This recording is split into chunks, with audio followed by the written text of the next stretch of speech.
Assalamualaikum warahmatullahi wabarakatuh. Pada kesempatan kali ini, saya akan membagikan cara mengisi refleksi tindak lanjut di pengelolaan kinerja periode Juli-Desember 2024. Nah, langsung saja saya buka pengelolaan kinerja saya dan tampil seperti ini. Selanjutnya, seperti biasa, kita klik di bagian guru.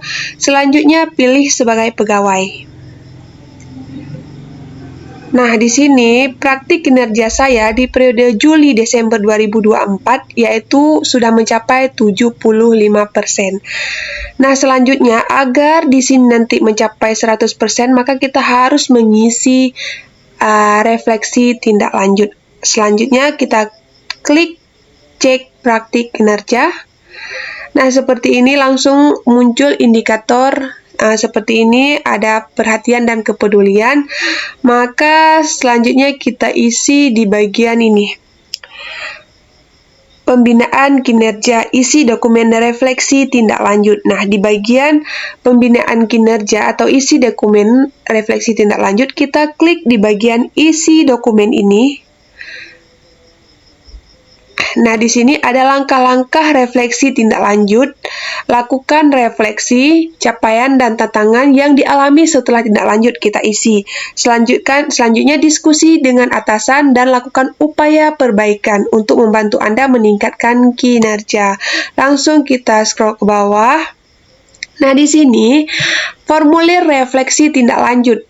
Pilihan belajar ini yang sudah kita isi sebelumnya, yaitu muncul di sini di bagian kiri, yaitu tujuan tindak lanjut. Yang pertama, saya akan memberikan motivasi, dukungan, kesempatan pada peserta didik untuk membagi peran. Nah, untuk tujuan ini bisa dilihat di video saya sebelumnya. Selanjutnya, upaya tindak lanjut periode yaitu di bulan Oktober, dan ini sudah bulan Oktober dan saya sudah melakukan tindak lanjut, maka saya akan mengisi refleksi saya berdasarkan tindak lanjut. Nah, selanjutnya kebutuhan atau dukungan. Kalau misalkan teman-teman atau rekan Bapak Ibu guru yang mau klik selengkapnya boleh juga. Nah, di sini kita mungkin mau baca kembali apa yang sudah kita isi sebelumnya. Kalau sudah, langsung saja kita klik kembali. Selanjutnya, Bapak Ibu guru bisa mengisi apa inspirasi baru yang Anda dapatkan dari upaya tindak lanjut. Nah, di sini kita tulis apa saja inspirasi kita, maka kita ketik di sini. Dan saya sudah membuat ke dalam drive, yaitu di dokumen. Di sini saya tulis terlebih dahulu agar kita memudahkan dalam mengisi di format yang sudah disediakan ini. Saya ketik di sini, langsung saja nanti saya pastekan. Nah, di sini apa inspirasi baru yang Anda dapatkan dari upaya tindak lanjut? Kita bisa copy, lalu kita pastekan di apa inspirasi baru kita di sini. Nah, tadi saya membuat 1, 2, 3, karena 1, 2, 3 yang hilang, saya kasih penomoran lagi. Ternyata tidak bisa kita kasih penomoran lagi, dikarenakan kenapa? Dikarenakan ada batasannya, yaitu sekitaran 500 kata ya di sini di bawahnya. Jadi tidak boleh melewati kata 500 kata ini. Jadi kita sesuaikan lagi, kita edit lagi agar karakternya itu sesuai dengan permintaan. Oke, saya sudah memberikan penomoran di upaya tindak lanjut saya, dan di sini karakternya berarti jawaban saya sudah 400 sekian karakter. Ini ada nomor 1, 2, 3, dan 4. Dan ini opsional, boleh Bapak Ibu guru menuliskan nomor ataupun memberikan tanda-tanda baca lainnya. Nah, selanjutnya yang kedua, adapun poin-poinnya apa saja? Di sini tindak lanjut saya itu memberikan motivasi kepada peserta didik, melakukan kerjasama dengan rekan sejawat, memberikan kesempatan kepada peserta didik untuk menyampaikan idenya ataupun pemahamannya terkait materi, menggunakan media kontekstual dan teknologi. Kenapa? Agar terwujudnya pembelajaran yang menyenangkan atau yang diinginkan. Nah, inilah inspirasi saya dapatkan dari upaya tindak lanjut. Lalu saya tulis di sini selanjutnya, berdasarkan inspirasi yang Anda dapatkan, apa perubahan praktik Anda di ruang kelas atau di satuan pendidikan yang Anda lakukan. Nah, ini berkaitan semua jawaban kita dengan kolom 1, 2, dan seterusnya itu berkaitan semua. Tadi upaya tindak lanjut, sekarang berdasarkan inspirasi kita, perubahan dari praktik baik di ruang kelas itu apa yang sudah kita dapatkan. Maka di sini saya sudah menulis tiga poin ya terkait dengan perubahan di ruang kelas saya berdasarkan inspirasi yang sudah saya tulis sebelumnya. Nah, di sini yang pertama, saya tulis lagi yang pertama, saya telah memberi kesempatan kepada peserta didik untuk membagi peran sesuai dengan keinginan agar mereka dapat aktif dan kolaboratif dalam kelompok belajarnya. Selanjutnya yang kedua, saya menyediakan media ajar. Dan yang ketiga, yaitu berkolaborasi dengan rekan guru. Nah, itu perubahan praktik baik di ruang kelas. Selanjutnya, apa sih tantangan atau apa 3 tantangan paling sulit yang akan Anda hadapi dalam melakukan perubahan tersebut? Nah, di sini, di kolom ini diminta 3 tantangan kita yang sulit untuk kita hadapi dalam melakukan perubahan. Kita sebutkan berdasarkan tindak lanjut sebelumnya. Kita uraikan di sini. Saya tulisnya juga penomoran 1, 2, 3, dan ini jawaban saya. Ini sebagai referensi saja Bapak Ibu, mungkin jawaban ini juga sesuai dengan kondisi lapangan Bapak Ibu masing-masing. Ini ada 3, saya copy lalu saya pastekan di sini.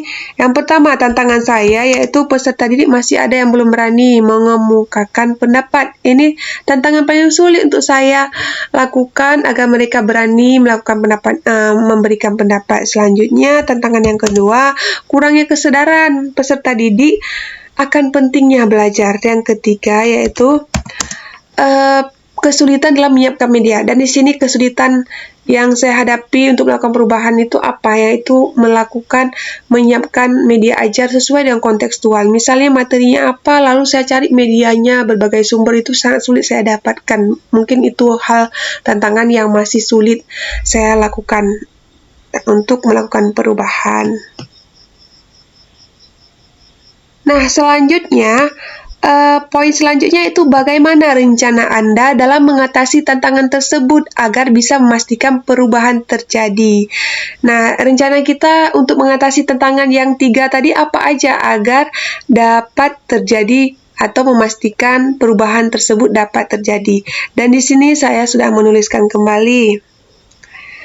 Ada beberapa yang saya tulis, mungkin kalau terbatas nanti saya akan hapus poin-poin yang memang kurang sesuai. Nah, di sini ternyata terbatas. Nah, yang pertama, karena tadi yang di atas peserta didik masih belum berani mengemukakan pendapat.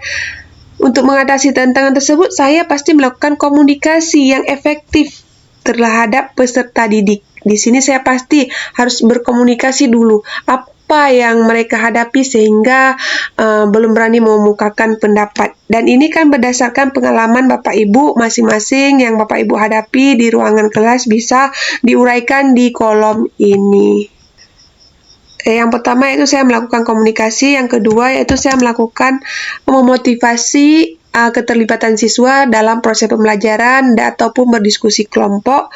Selanjutnya, saya juga berkolaborasi dengan rekan guru, berbagi dengan pengalaman praktik ataupun media ajar yang sulit saya jangkau, sehingga untuk melakukan perubahan tersebut saya harus berkolaborasi dengan rekan sejawat saya. Selanjutnya, memberikan apresiasi kepada peserta didik lain yang berani mengemukakan pendapat agar yang belum berani bisa termotivasi untuk mengemukakan pendapat. Selanjutnya, mencari berbagai sumber atau referensi dari sosial media agar dapat menyiapkan media ajar sesuai dengan kebutuhan peserta didik.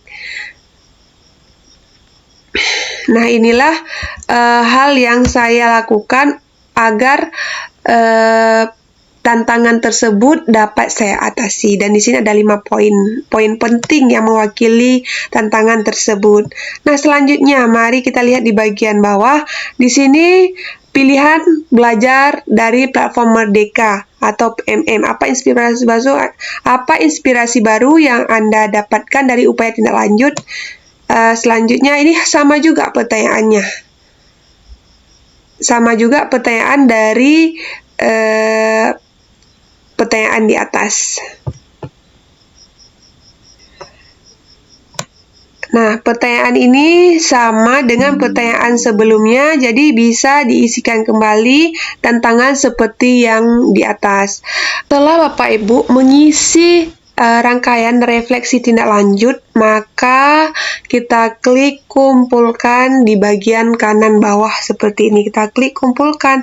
Kumpulkan dokumen, kita klik saya mengerti bahwa isi dokumen dapat diubah sebelum dinilai. Jadi kita kumpulkan.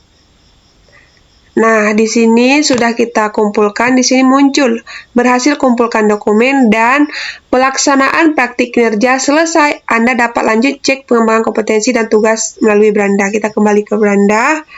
Nah, di sini sudah 100%. Baik Bapak Ibu, demikian yang dapat saya sampaikan terkait dengan refleksi atau cara mengisi refleksi tindak lanjut di PMM periode Juli-Desember 2024. Semoga bermanfaat. Saya akhiri. Wassalamualaikum warahmatullahi wabarakatuh.